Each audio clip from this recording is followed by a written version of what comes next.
जया उदीरये नष्टप्रेषु अभद्रेषु नित्यं भागवत सेवया भागवते उत्तम श्लोके भक्तिर्भवतिर्नैष्टिकी ॐ अज्ञानतिमिरन्दस्य ज्ञानाञ्जनशलाकया चक्षुरुन्मिलितं येन तस्मै श्रीगुरवे नमः। जय श्री कृष्ण चैतन्य प्रभु नित्यानंद श्री अद्वैत गदाधर शिवासादि गौर भक्तवृंद। हरे कृष्ण कृष्ण कृष्ण हरे हरे, हरे राम राम राम हरे हरे। मुखं करोति वाचालं पंगुं लंघयते गिरिं यत्कृपातमहं वन्दे श्रीगुरुदीनतारिणं परमानन्दं। Hare Krishna. So we will continue with our discussion from Canto 4, Chapter 4, verse 23. Gotram Tvadiyam Bhagavan Vrishatvajo Dakshaya Nityaha Yada Sudurmanaha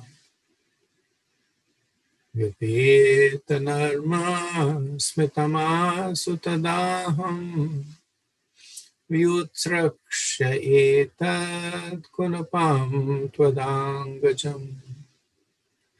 Because of our family relationship, when Lord Shiva addresses me as Dakshyani, I at once become morose, and my jolliness and my smile at once disappear. I feel very much sorry that my body, which is just like a bag, has been produced by you. I shall therefore give it up. So, these verses come in the section of the chapter where Sati Devi is chastising her father Daksha for disrespecting Lord Shiva as a Vaishnava, that he committed a Vaishnava Prad, and as a great personality, as one of the foremost devas.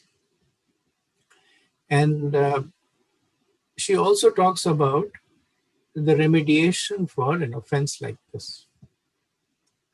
Because she's connected with Daksha as his daughter, she's considering that the best remediation is to give up her own body.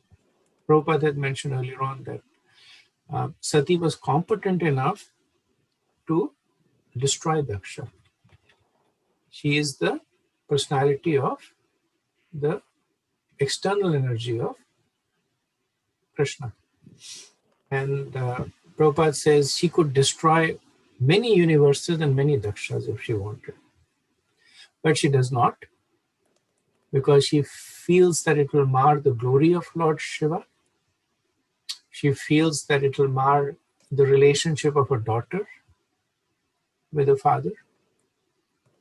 So she does what she recommended one should do if one is in the presence of an offender.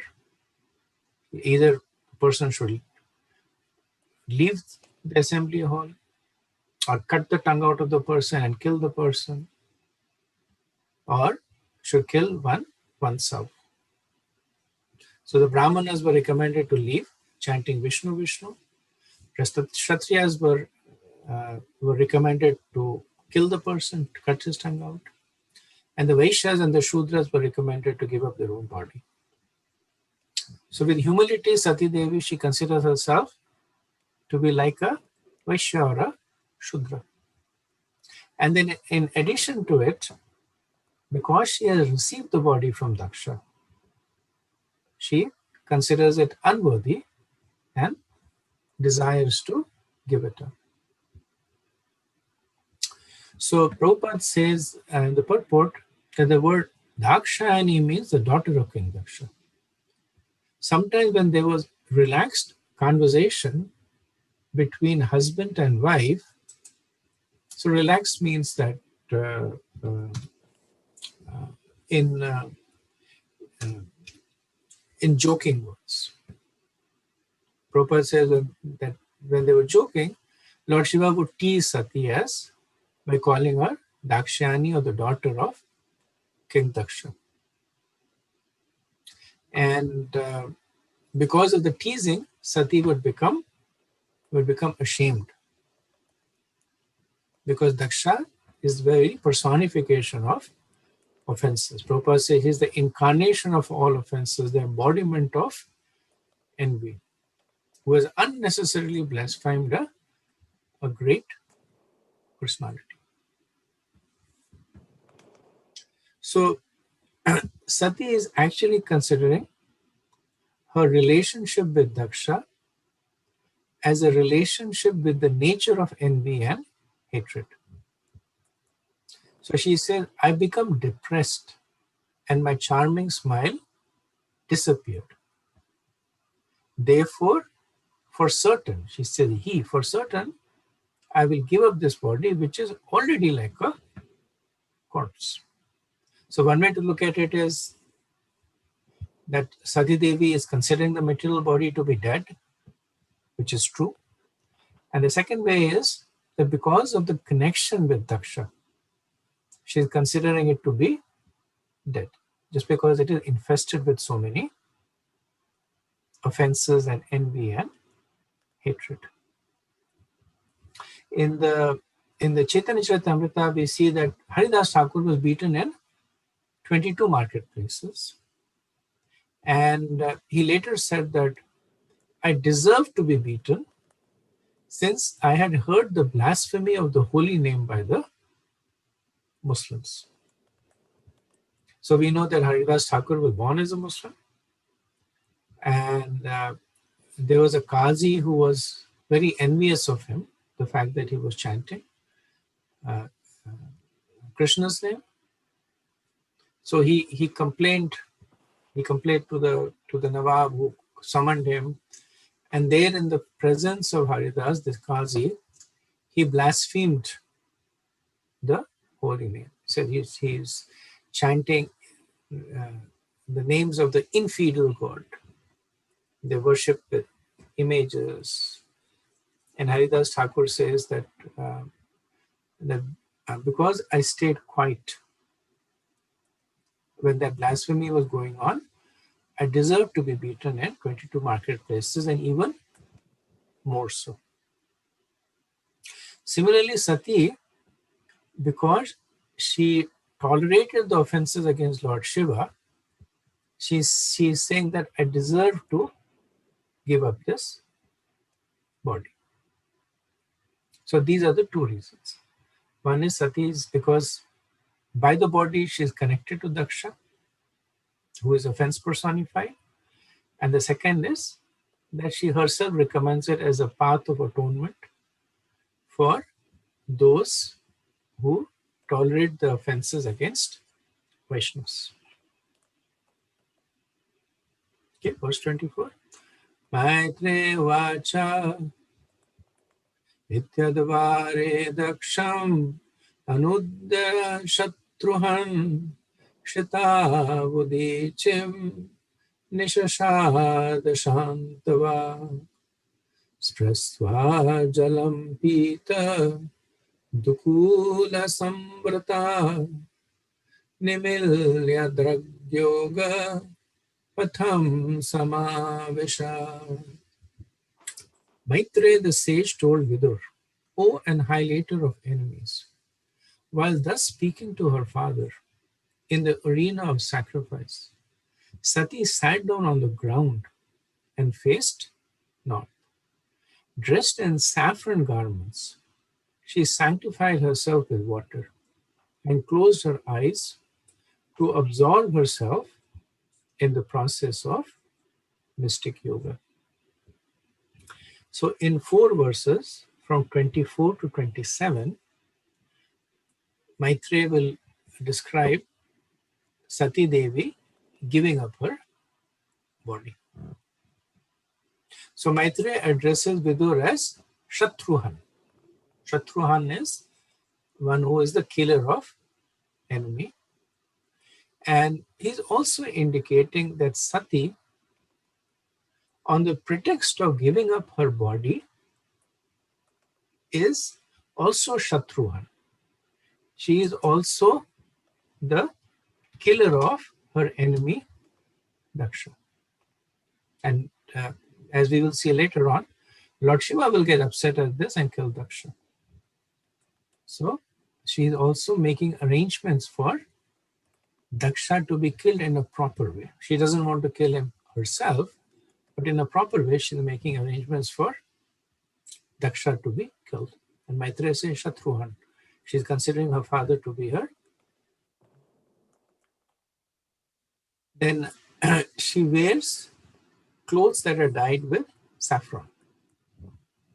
And Vishwanath Chakravarti says that those who desire to die should dress in cloth dyed with saffron. Not only those who desire to die, but also at the time of death, because saffron indicates renunciation. So it's time to break all material ties. Srila Prabhupada says in the purport, yogis who have attained perfection are not subject to death by natural law. Such perfect yogis can leave the body whenever they desire. So this is actually one of the aims of yoga. And the yogis can achieve different methods of perfection. And there are some yogis who reach the stage of samadhi and they meditate on the Paramatma. There are some yogis who meditate on Brahman, some yogis who actually meditate on Krishna. Yogis like Dhruv Maharaj. They attained samadhi, but they were meditating on Krishna. And there are some yogis who control their time of death. It's mentioned in chapter 8 that when the Bhagavad Gita, that they control the time of death so that they can leave the body at an auspicious time. And by leaving the body at an auspicious time, they're elevated to higher planets. Then there are yogis who combine both, that they will control their meditation and also the time of death. So as Krishna says in the 8th chapter, that as whatever one thinks at the time of death, one becomes that. So these yogis, they will pick the time of death, and at that time, they will control their thought process, thinking of the worshipable deity, thinking about the personality of Godhead, if they're so inclined, and then give up their body. So Sati Devi will actually do that. She has picked her time of death. She will also control her thought process and then give up her body.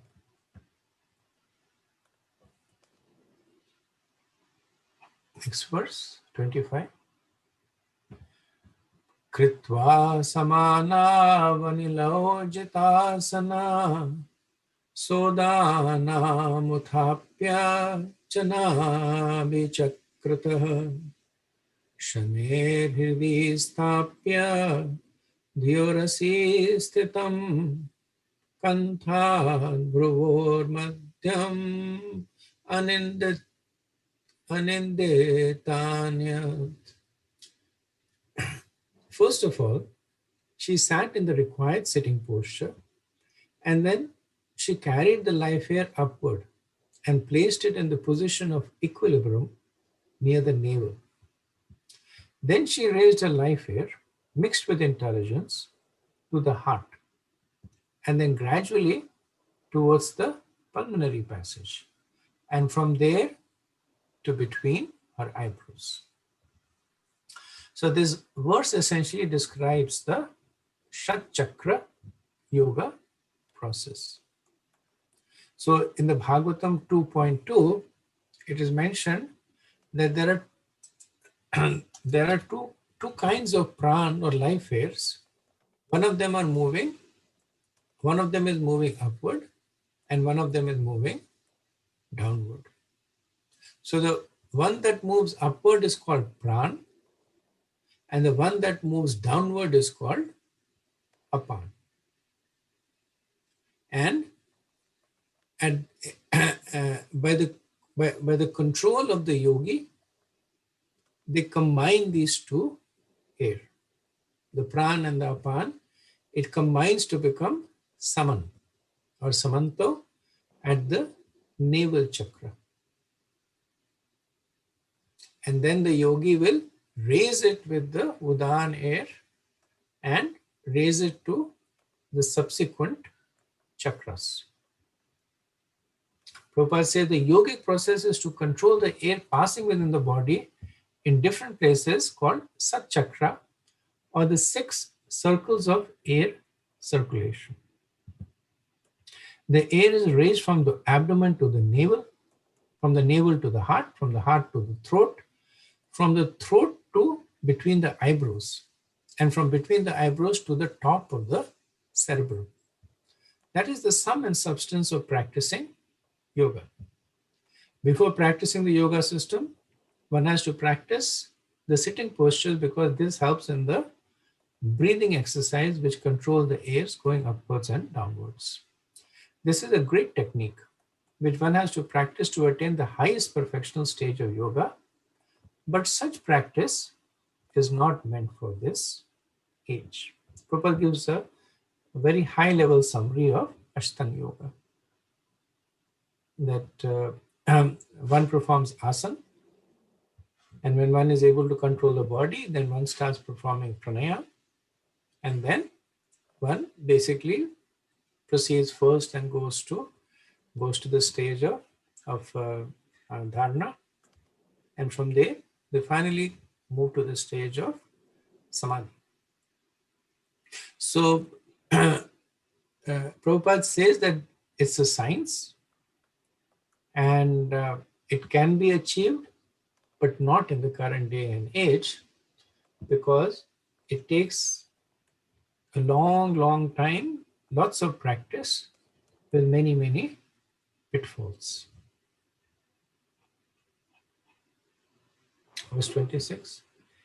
Evam swadeham mahatam mahiryasha muho samaropitam ankam madara jihasate daksha rusha manasvini dadaragatkreshva alinganidharanam.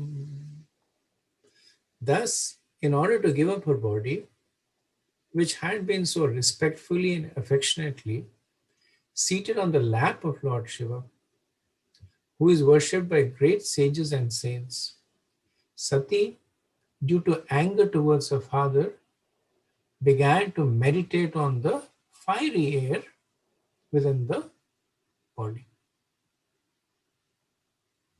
So Prabhupada says that although Sati was born of Daksha, she was adored by Lord Shiva, who is described as the best of all great souls. So much so that he would have Sati Devi sit on his lap as a great token of respect and affection. So even though Sati is condemning her body, it is still glorious, because it has been so adored by Lord Shiva, who is the greatest of personality. So Prabhupada said this severe example set by Sati is to be followed. So in the balance of two things, that the body was adored by Shiva and the body was connected to one who is an offender to a Vaishnava, Sati decides that being an offender to a Vaishnava is much more severe, and therefore gives up her body. Srila Prabhupada says it's exemplary. Srila Prabhupada also, in the purport, he reflects that this unfortunate end of Sati was due to her inadvertent association with Daksha. So, being born, one cannot choose the parents. So, that association was imposed on her. But nevertheless, she had to pay dearly for the consequences. So Prabhupada uses this to say that one should be careful about associating with people who are against Vaishnavas. And that's why association is a double-edged sword. Proper association can very quickly bring one to the perfection of Krishna consciousness. But improper association can have the opposite effect.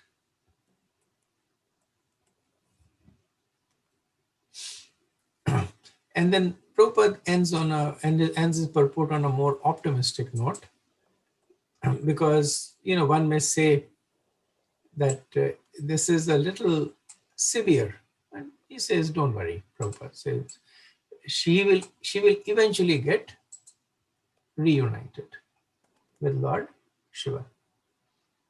So as we know that in the next birth, Sati will be born as the daughter of Himavan, who is the presiding deity of Himalayas, and Menaka. And Menaka, this is the daughter of the Pitras. And then she will perform austerities, serve Lord Shiva, and eventually, in her next birth as Parvati, she will be reunited. Verse 27. Tatha svabharto charanambhujasvam jagad guru chintayati na chaparam dadarsha deho hata kalmashah sati sadhyah prajajvala samadhigagni agninaha. Sati concentrated all her meditation on the lotus feet of her husband, Lord Shiva, who is the supreme spiritual master of all the world. Thus she became completely cleansed of all taints of sin and quit her body in a blazing fire by meditating on the fiery elements. So Vishwanath Chakravarti says that Sati Devi is meditating on the aswam. Aswam is the sweetness of the lotus feet of Shiva. And thinking of them and nothing else, she gives up her body. And by the fire of the samadhi, so she invokes the fire from within. Right? So everybody's body has all the 5 elements: earth, water, fire, air, and ether. So the fire element is there in everybody's body. It is a fire element that digests the food. It's a fire element that keeps her body warm. So by exclusively focusing on the fire element, she burns her body. And through that, she burns away her sins also. Now, Sati Devi had not performed any explicit sins, but the sin of being the daughter of Daksha was burnt away, was destroyed. Or she was purified of her contamination. Hatha kalmasha. So the contamination, Vishwanath Chakravarti says, is the bodily conception that she is the daughter of Daksha. She is purified of that. Or she is purified of the sin of standing witness to Vaishnava. So with the sins destroyed, her body shone brightly. And then suddenly, in a moment, just like the flash of lightning, the body shone and the white body shone brightly and then was destroyed. However, because she is the possessor of Maya Shakti and the form of Maya is eternal, one cannot say that a body was destroyed,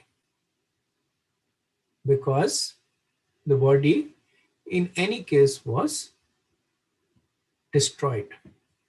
So Vishnu Chakravarti makes the point that the body is destructible.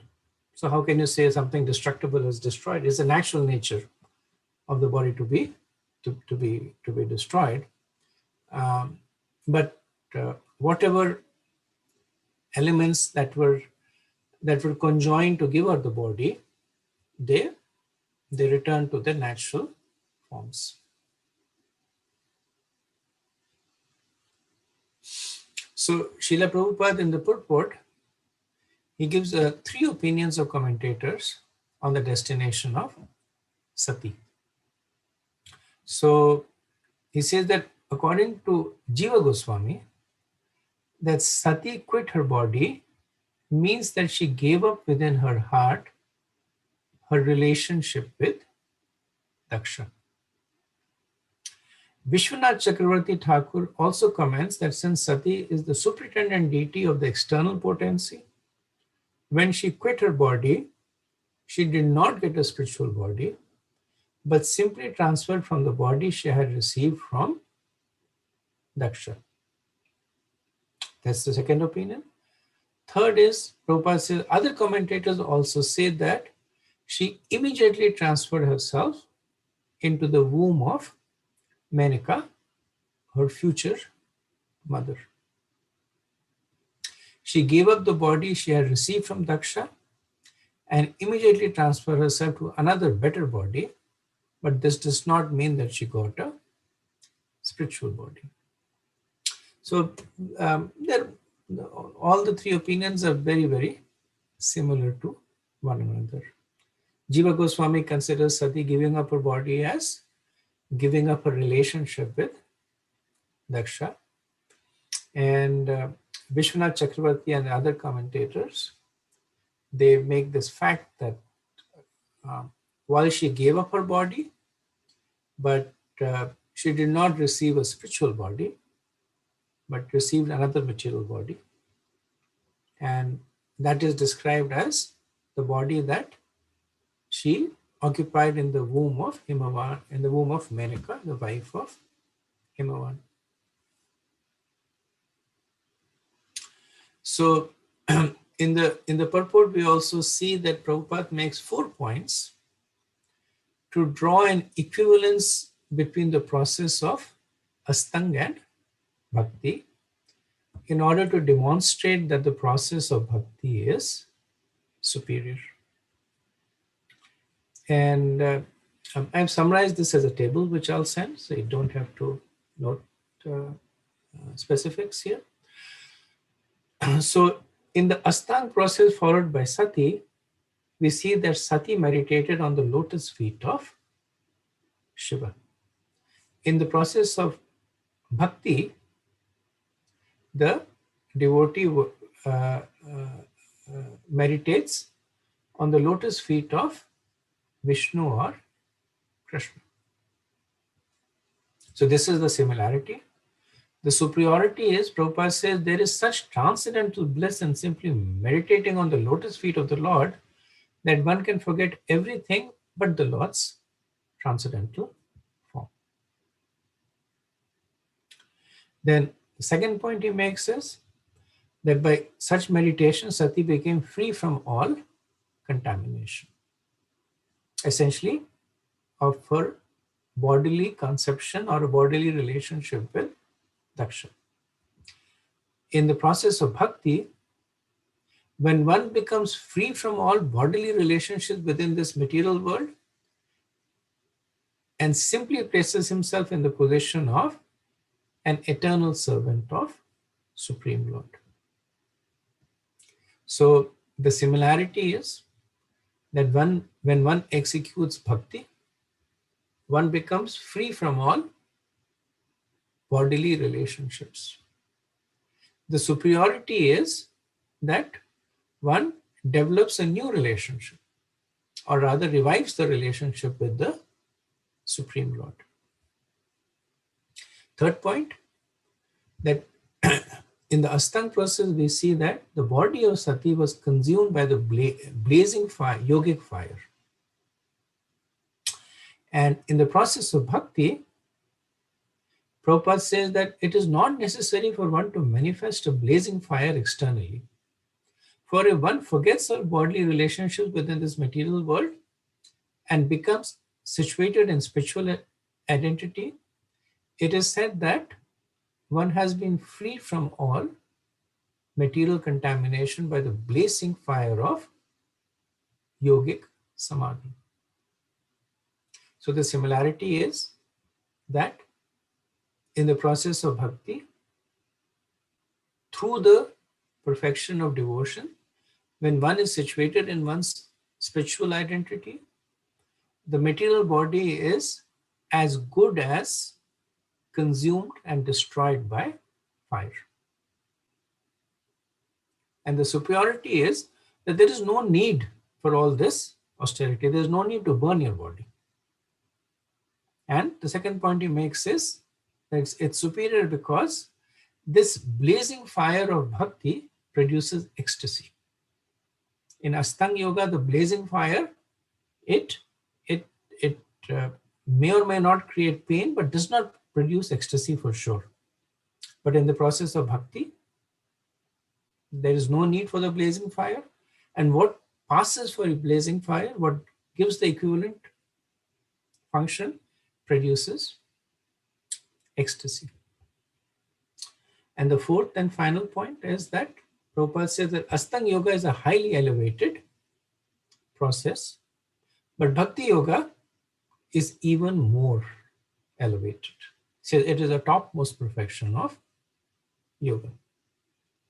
And then he quotes Srimad Bhagavatam 2.4.15, Yat Kirtanam, Yat Smaranam, that simply by chanting the holy name of the Supreme Personality of Godhead, simply remembering the lotus feet of Krishna, simply by offering praise to the Supreme Personality of Godhead, one is immediately free from all material contamination.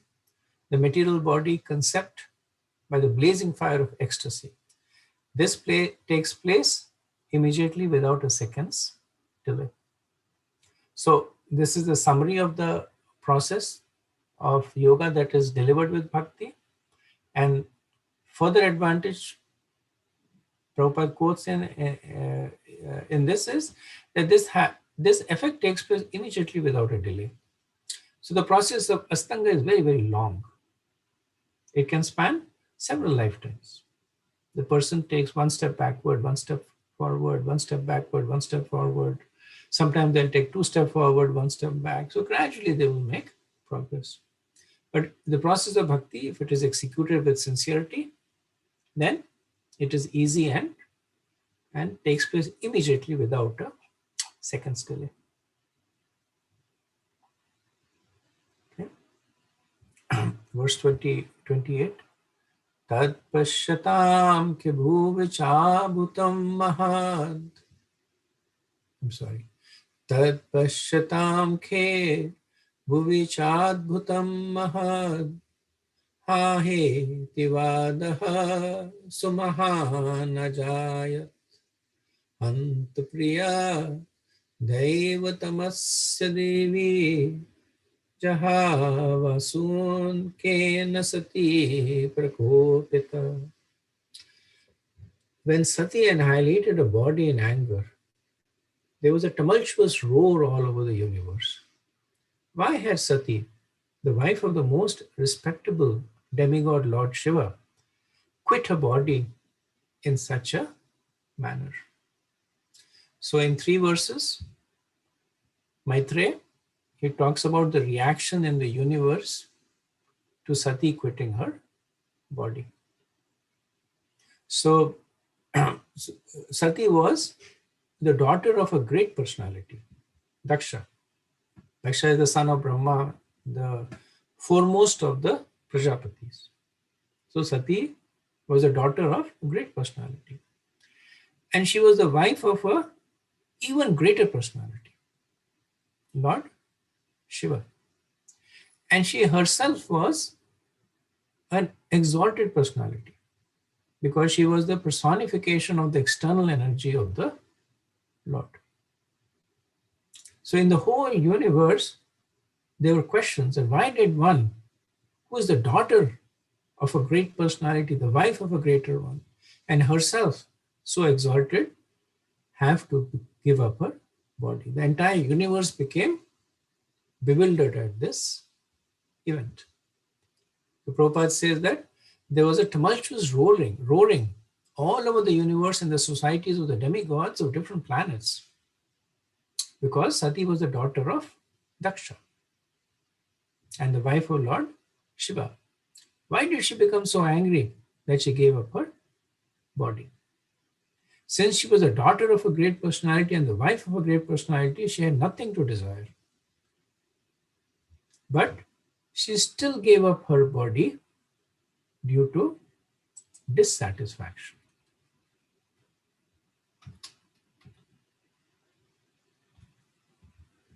Certainly, this was astonishing. Then Prabhupada says that one cannot attain complete satisfaction even if one is situated in material opulence. There was nothing Sati could not achieve, either from a relationship with her father or from a relationship with the greatest of the demigods, which is Lord Shiva. But still, she was dissatisfied. So Srila Prabhupada also uses this opportunity to show that even the most exalted of material situations can be painful. So true happiness can only be found in spiritual relationships. He said, therefore, Srimad Bhagavatam 1-6 says that if one has to achieve real satisfaction, yayatma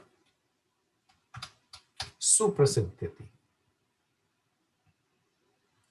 But Atma is body, mind, and soul. All become satisfied only if one develops devotional service to the absolute truth. So this is Prabhupada quoting Savai Pumsha Parodharmo Yato Bhakti Radoksaje Ahituki Yapratiyata Yayatma Suprasiddhati. And he says Adoksaja means the absolute truth. If one can develop the absolute truth for the personality of Godhead, one can get complete satisfaction. Otherwise, there is no possibility of satisfaction in the material world or anywhere else. So even though the passing of Sati Devi is glorious, but it still forces one to reflect on the inherent contamination in the material world. That though she had everything going for her in terms of father, husband, her own position, but still she had to give up her body because of the inherent contamination in the material world. Okay, let's move on to verse 29. Aho anatmyam mahadasya pashyat prajapateryasya characharam prajah jahavasun yadvimattatmaja sati manisvinimanam abhikshanam marati. It was astonishing that Daksha, who was Prajapati, the maintainer of all living entities, was so disrespectful to his own daughter Sati, who was not only chaste but also a great soul, that she gave up her body because of his neglect. So this is a criticism of Daksha. So Daksha is a progenitor, which means that his service is to create progeny. But he is so fallen, he's called Anatmayam. Anatmayam means a living corpse. So one without a soul. Atmya is soul. So he's called an Atmyam over here. That the duty of a father is to nourish the daughter, to protect the daughter. The duty of a Prajapati is to protect the Praja, is to cause the increase of the Praja. And here he's doing the opposite, being the cause of the death of his own child. So how did he kill his daughter? Because he was disrespectful to Lord Shiva. He was disrespectful to Sati. And most of all, he stood by, not doing anything when she gave up her body. So as a Prajapati, he should have had affection for everyone. But he did not even have affection for his own daughter because of his false ego. So therefore, Maitreya says he's anatmayam, that he is soulless. He's a living corpse. And makes the further point that because Sati is the wife of Shiva, because she is his daughter, and because she is Manaswini. Manaswini means that she herself is properly situated. So it's not that she was mentally disturbed and gave up her body, but she was Manaswini, properly situated. All this makes it more so abominable on the part of Daksha that he did not respect her, which caused her to give up her body. In the Hari Bhakti Suhodaya, it is said that Bhagavad Bhakti Hinasya Jati Shastram Japastapa Uprana Seva Dehasya Mandanam Loka Ranjanam. That if one is born in a high family like that of a Brahman, Kshatriya or Vaishya, but is not a devotee of the Lord, all his good qualification as a Brahman, Kshatriya or Vaishya are null and void. Indeed, they are considered decorations of a dead body. Srila Prabhupada quotes this in his purport in Bhagavatam 7, 9, 10. And this describes Daksha, that he was born in a high family, son of Brahma, but not a devotee. And he had many material opulences, but they were all like decorations of a dead body, anatmya. Prabhupada says the word anatmya is significant. Atmya means the life of the soul. So this word indicates that although Daksha appeared to be living, although he was a dead body, otherwise, how could he neglect Sati, who was his own daughter? It was the duty of Daksha to look after the maintenance and comfort of all living entities because he was situated as Prajapati, the governor of all living entities. Therefore, how is it that he neglected his own daughter, who was the most exalted and chaste woman, a great soul, and who therefore deserved the most respectful treatment from her father? The death of Sati, because of her being neglected by Daksha, her father, was most astonishing to all the great demigods of the universe. So from this we can understand that this verse is spoken by the demigods in the universe. Verse 30. Soyam Duma Shridayo Brahmadrukcha Loke Pratikim Mahitim Avapsyati Yadangajam Swam Purushadvidutyatam Na Prataye Shadam Mrataye Paradhata. Daksha, who is so hard-hearted that he is unworthy to be a Brahman, will gain extensive ill fame because of his offenses to his daughter.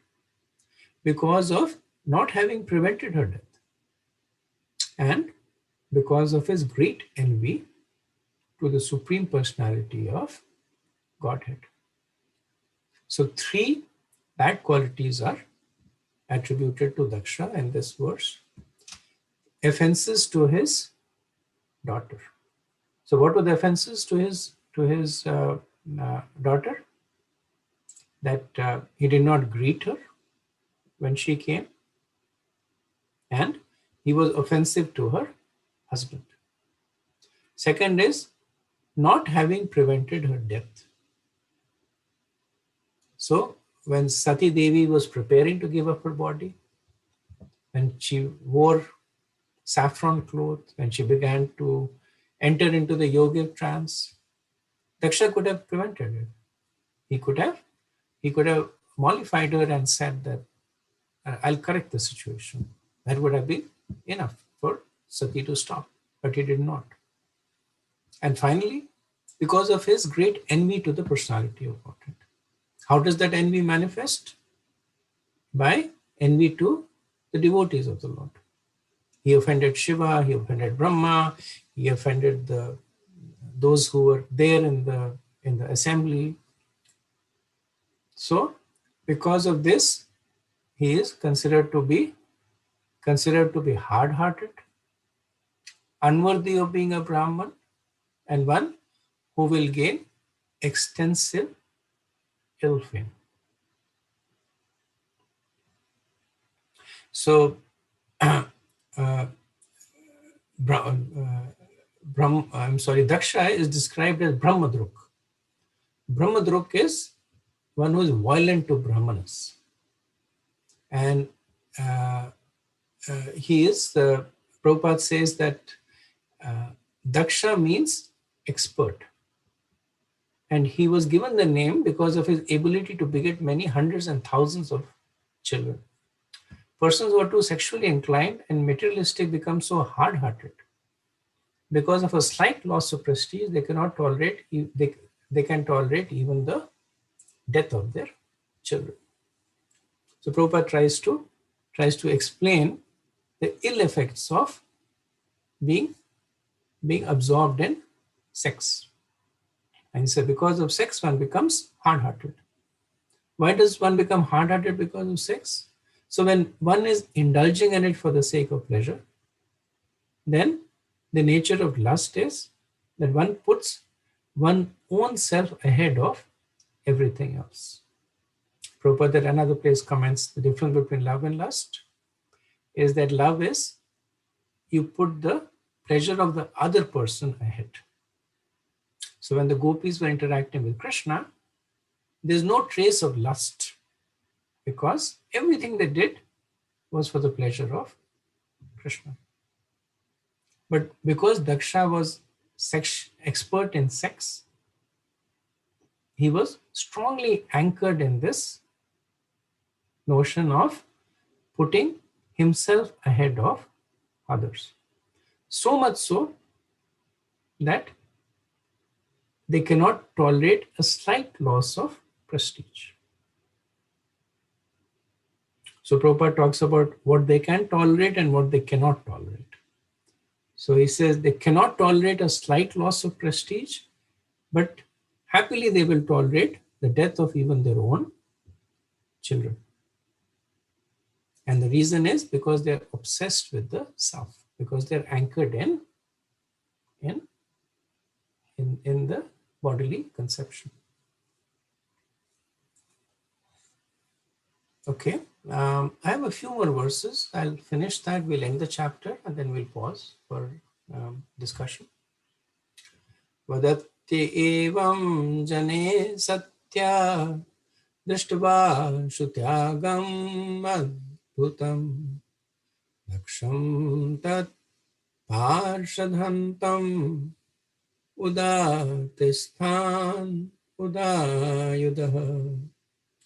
While people were talking among themselves about the wonderful voluntary death of Sati, the attendants who had come with her readied themselves to kill Daksha with their weapons.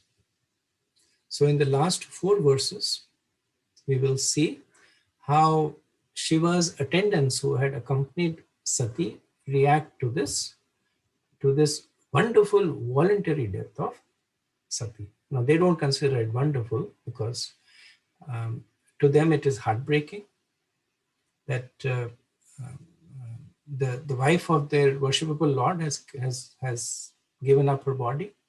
So they ready themselves to kill Daksha with their weapons.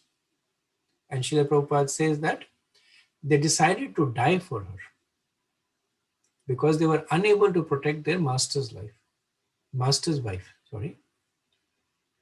But before dying, they wanted to kill Daksha. He said it is the duty of the attendants to give protection to their master, and in case of failure, it is their duty to die. Verse 32. Teshamaptatam vegam nishamya bhagavan bhrigu yagnagnena yajussa dakshinagnav juhavaha. They came forward forcibly, but Bhrigu Muni saw the danger, and offering oblations into the southern side of the sacrificial fire, immediately entered mantric hymns from the Yajurveda, by which the destroyer of Yagik's performance could be killed immediately. So Vishwanath Pad says that Bhrigu entered mantra such as Ahapatam Raksha from the Shukla Yajurveda. He said there is a Vajasneyi Samhita, and there the Apahatam Raksha mantras appear, 1.9. The result of chanting that mantra is that it kills the destroyers of Yagya. So Bhrigu was not inimical to Shiva. However, as a Brahman, he considered the protection of the sanctity of Yagya to be his primary duty. So in order to protect them, because the attendants of Lord Shiva were approaching to desecrate the Yagya in their anger. So to protect the Yagya, he chants this mantra. So Yajurveda is famous for these mantras. That's why some people do not read Yajurveda, because in Yajurveda there are mantras to kill. Especially so Yajurveda is two parts, the Shukla and the Krishna, the white and the black. And even though this mantra Vishwanath Pad says is from Shukla Yajurveda, in the Krishna Yajurveda, there are many mantras by which one can control Brahma Rakshasas, by which one can control ghosts and spirits. The reason they are over there is to protect the sanctity of the Yagya. Because it is said that when the Yagya is being performed, then the Brahma Rakshas, they observe very, very carefully. And if there is any truti, then they use that to destroy the Yagya, or they actually, the persons who are benefiting from the Yagya will now suffer because of that. That's why the performance of Yagya needs to be done by qualified Brahmins who are following the process.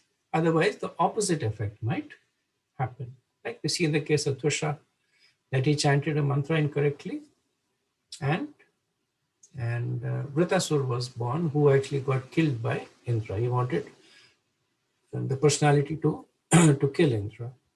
Similarly, we see in the example of Diti. Even though she was not performing Yagya, she was performing Karmkand process. And these Yagyas are essentially Karmkands. And she wanted to have a son who could kill Indra. And because she made one mistake, Indra was very carefully observing her. And as long as everything was being done according to rules and regulations, he could do nothing. But she made one mistake, and that she did not wash her feet before going to sleep, because she was tired. And using that Thruti, he entered into her womb and tried to destroy her embryo. So, so Bhrigu Muni, he invokes this mantra and creates the ribus. Vishwanath Chakravarti Pad says that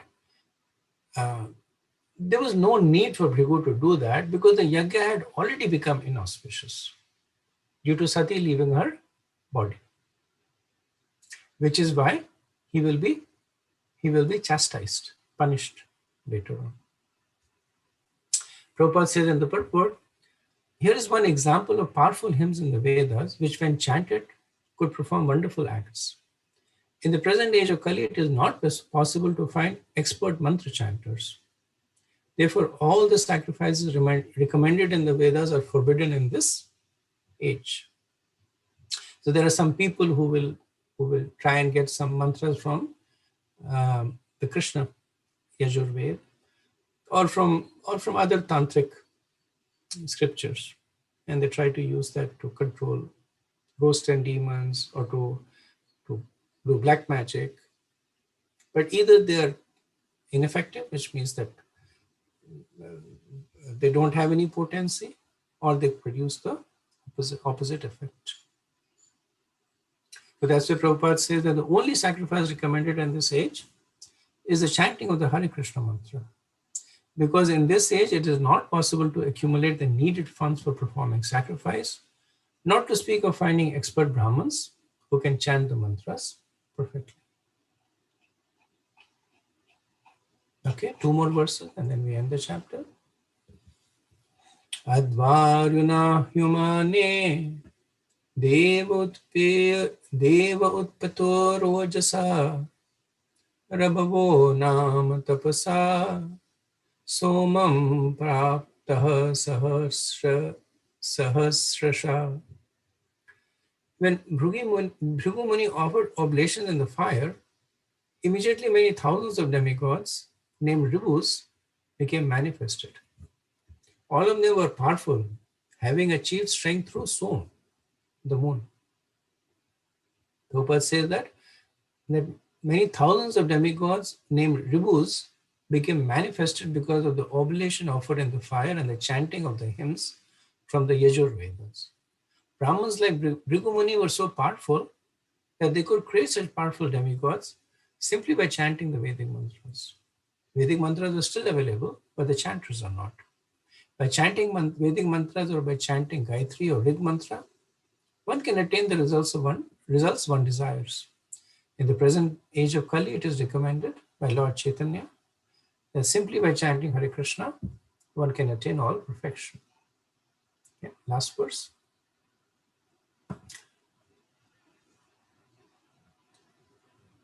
Terala yude sarve pramatta sahaguyakaha hanyaman disho beju ushadbi brahma tejasa. When the demigods attacked the ghost and the Guyaks with half-burned fuel from the Yajna fire, all the attendants of Sati fled in different directions and disappeared. This was possible simply because of Brahma Tejas, Brahmanical power. So Prabhupada says the word Brahma Tejas used in this verse is significant. In those days, Brahmanas were so powerful that simply by desiring and chanting a Vedic mantra, they could accomplish very wonderful effects. And then later he says, according to the Pancharatrika system, in this age, the entire population is supposed to consist of Shudras. So Pancharatrika is basically the various samskars that are performed by which one becomes a Dvija. And because in the current day and age, those samskars are not performed. So everybody is considered as a Shudra. Except, Prabhupada says, a devotee. That if one displays the signs of Krishna consciousness, he should be accepted according to Vaishnava Smriti regulations as a prospective Brahman, and should be given all facilities to achieve the highest perfection. The most magnanimous gift of Lord Chaitanya is the highest perfection of life available in this fallen age if one simply adopts to the process of chanting Hare Krishna, which is able to bring about fulfillment to all activities in self-realization. Okay, so with this, the fourth chapter ends, and we can pause here and see if you have any comments or discussion.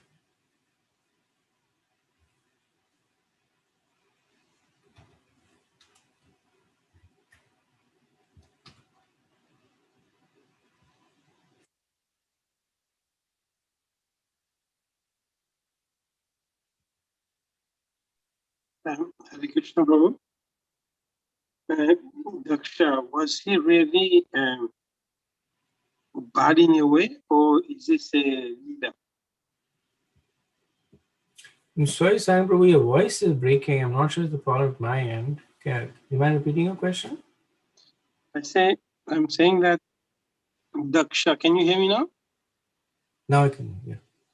Yeah, Daksha, was he really a bad person, or is this a leader? My understanding is that the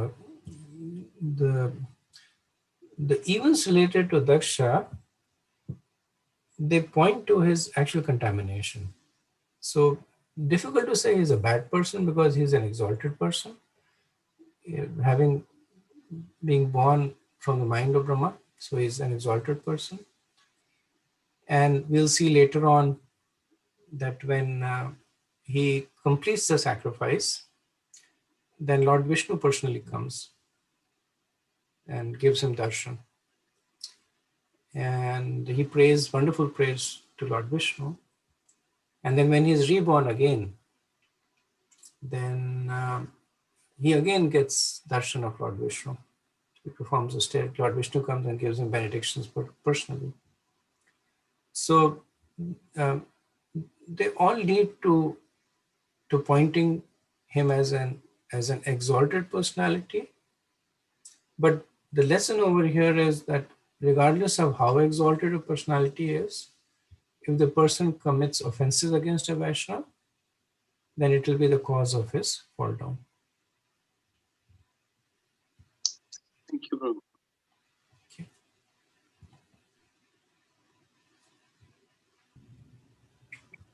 Hare Krishna, Prabhuji. I have one question, Prabhuji. Like this is slightly off topic. Can I still ask that, Prabhuji?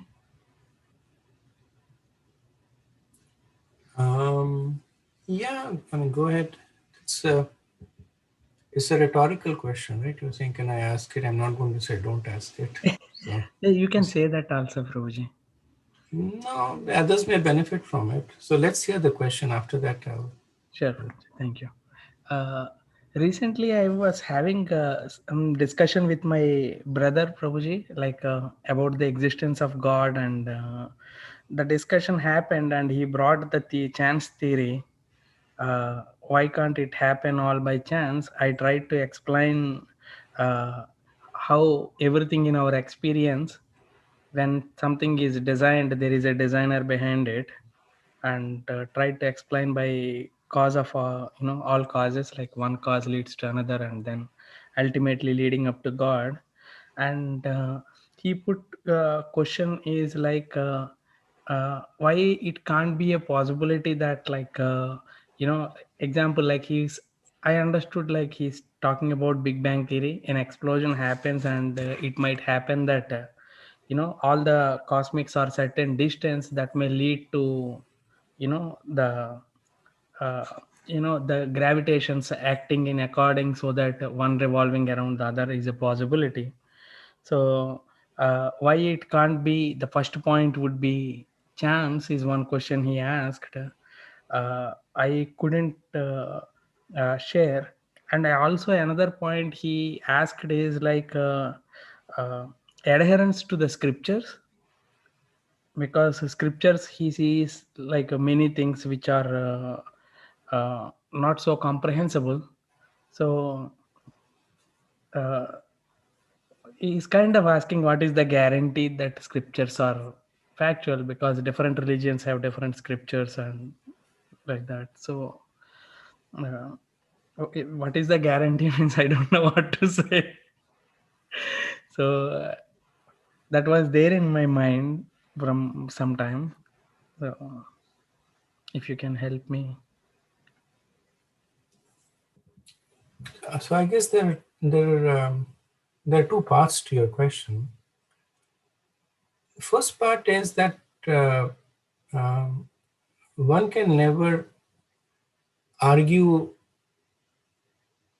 a person into faith, right? Just like he cannot argue with you that everything is chance. For everything he says, you can rebut it. The Big Bang theory, everything came out from us from a infinitesimally small singularity of infinite mass. You can ask him that who created that singularity, or the fact that a series of random events somehow align themselves to create what we have. You can still argue with him and say that if the random events are constantly aligning, then it stands to reason that they would also misalign, right? Because that's the nature of randomness.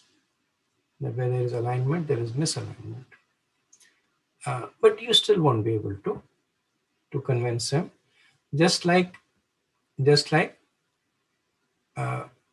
you cannot convince him about the presence of God, the validity of the scriptures.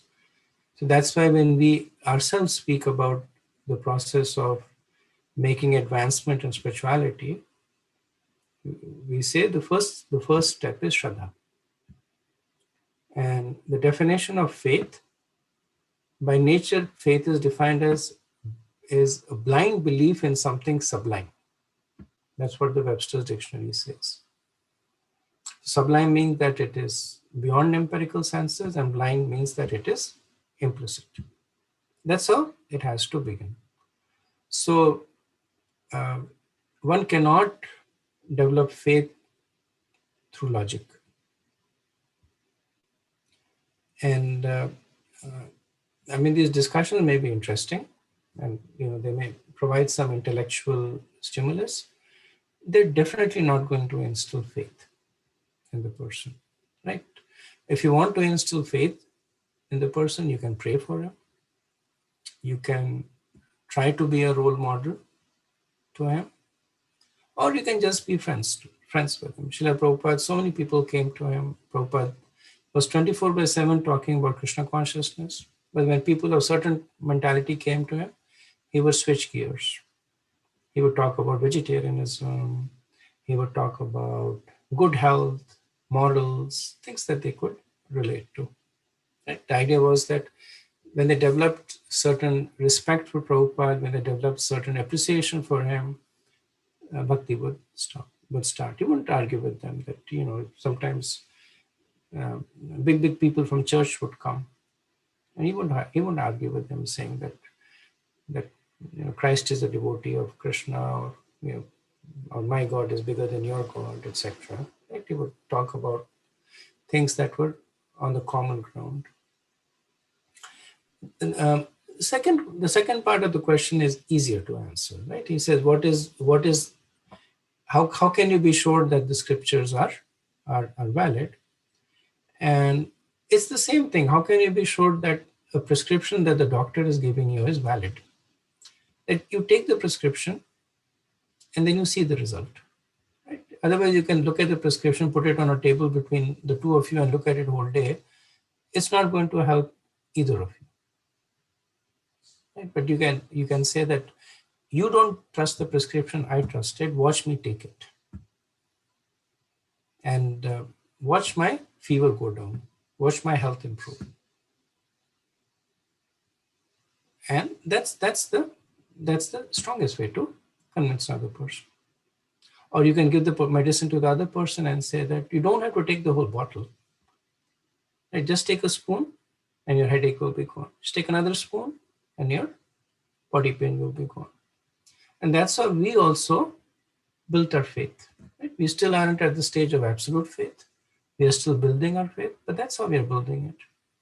That as we chant Krishna's name, as we follow the regulative principle, associate and serve the devotees, then we see a lot of things that were agitating us, that were causing consternation in us. They're debilitating. Maybe they're not gone, but their grasp on us is weakening, and that's why we take more and more of the medicine. So you can say, Prabhupada would say that you have a bottle of honey, you can lick the bottle all you want, but you have to open the bottle and drink it and taste it to get the sweetness of honey. So if he says that, how can I be sure that the scriptures are valid? Then you can say that I can give you a process that is prescribed in the scriptures. If you follow it sincerely, then you yourself will experience it. Right? And that's generally a more effective way of letting someone experience the sweetness of Krishna consciousness. Thank you so much, Prabhuji. Because he's saying, he's saying that he's a little honest with me. He's saying that, like, I'm having pretty much what we would expect, or what I haven't even thought of that I should have, kind of. But still, there is an element of dissatisfaction that I'm feeling from quite some time. But still there is a resistance to take up anything spiritual or religious. So I was not sure, like, uh, uh, Okay. thank you For sharing. Anybody else has any other questions, comments?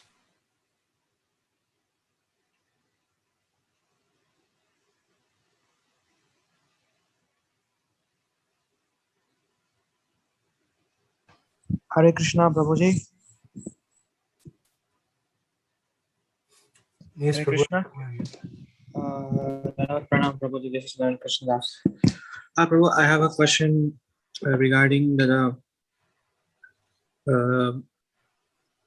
followers, or the followers of the Lord Shaivas, and also and the Daksha Prajapati.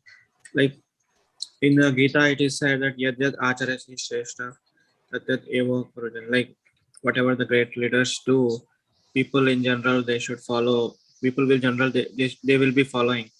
So here we see the Prajapati Daksha.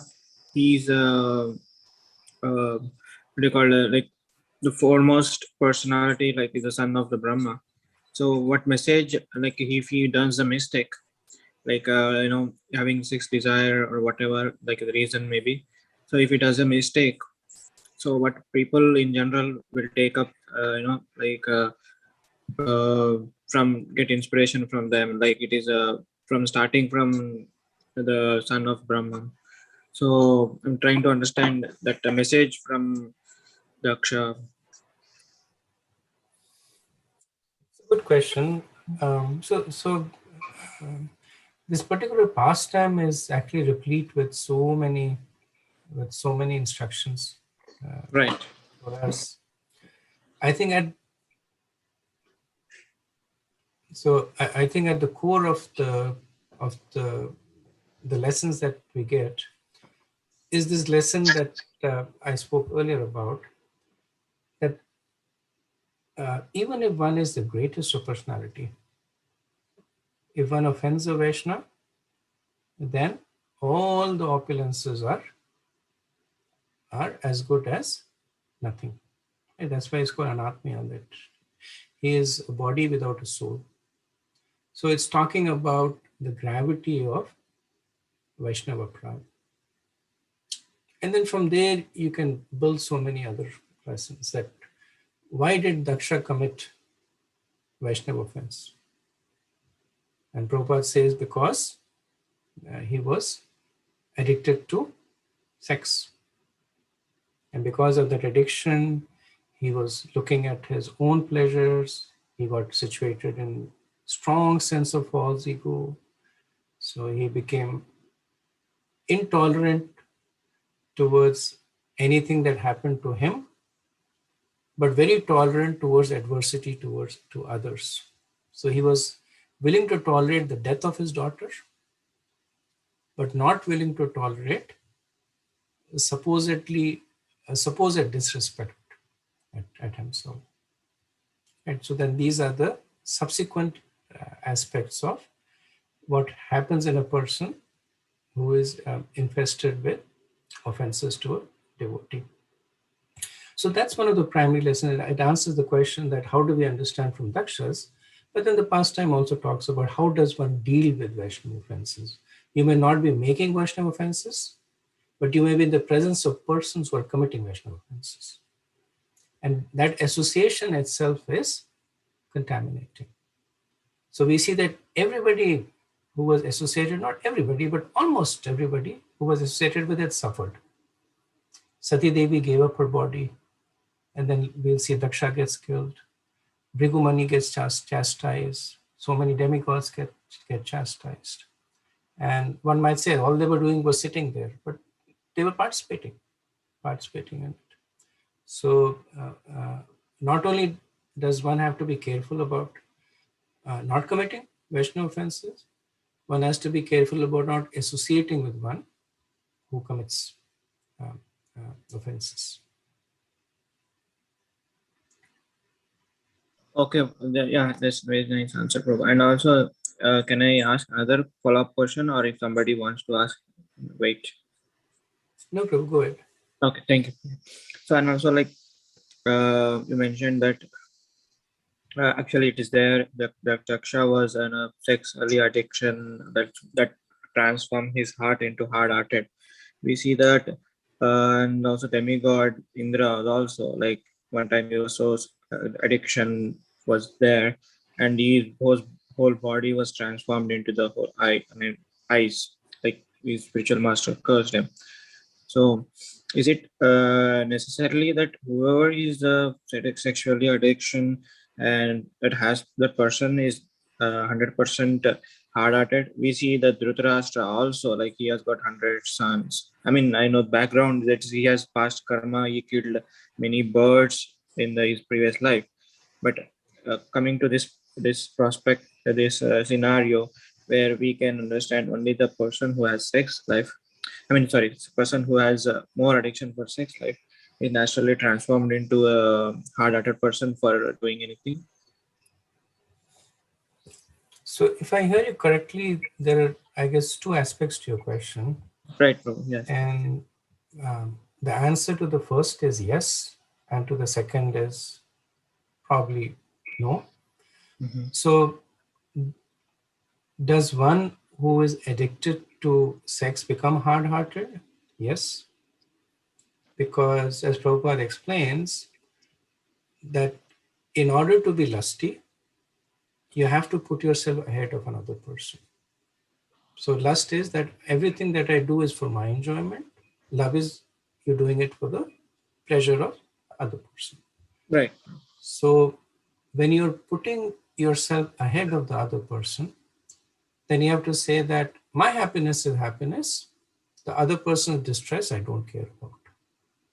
Right. So that's that's how a person develops the characteristics of being hard-hearted. So that part is yes. Now, will everyone who is hard-hearted become offended to Vaishnavas?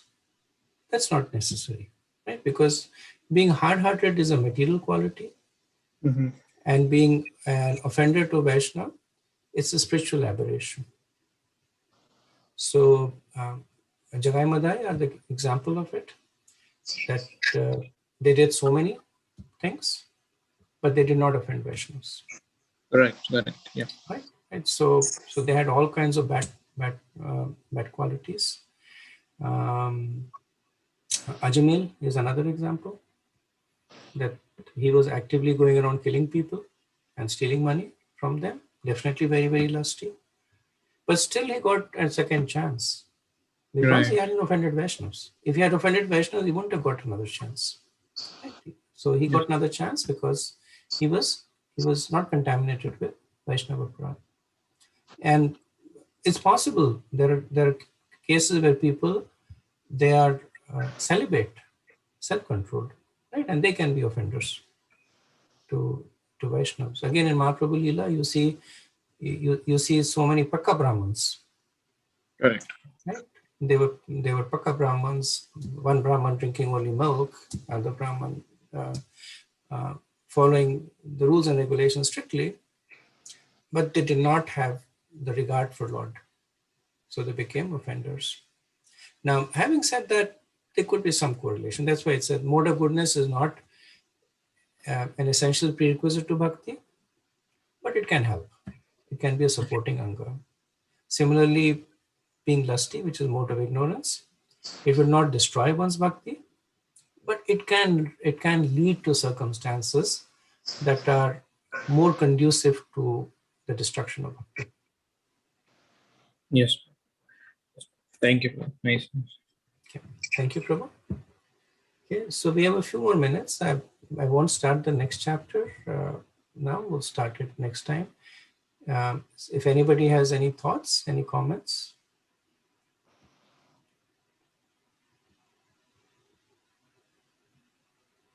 Okay, if not, we can end a few minutes early. Manchakalpatarubhayasya kripa sindhu vyeva cha patitanam pavanebhyo vaishnavebhyo namo namah. अनंत कोटि वैष्णव वृंद की जय, श्रीला प्रभुपाद की जय, Thai Gaur. Hare Krishna. Thank you very much.